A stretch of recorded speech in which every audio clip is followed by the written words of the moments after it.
everyone, Vicki Waco here, and welcome back to another You Are Not Alone resource video.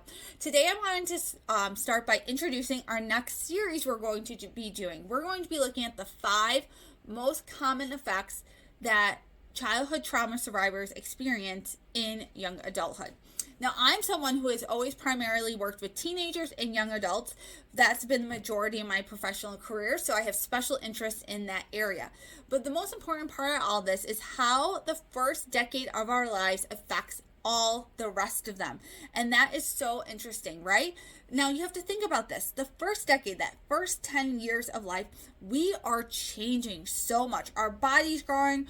We are learning new things constantly. Our brain is forming so many connections and wires and just growing at such a rapid pace. There's such a rapid developmental change in that period, which is why trauma experienced during that period can have a lasting effect on individuals.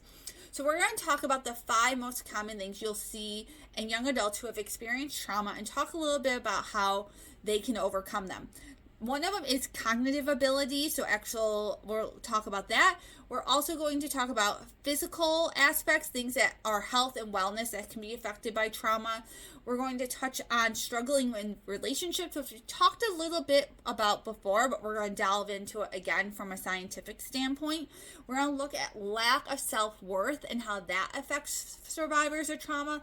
And also we're going to look at how they have a heightened risk of mental health conditions. So make sure to subscribe and be with us over the next several weeks as we dive into each and every one of these topics.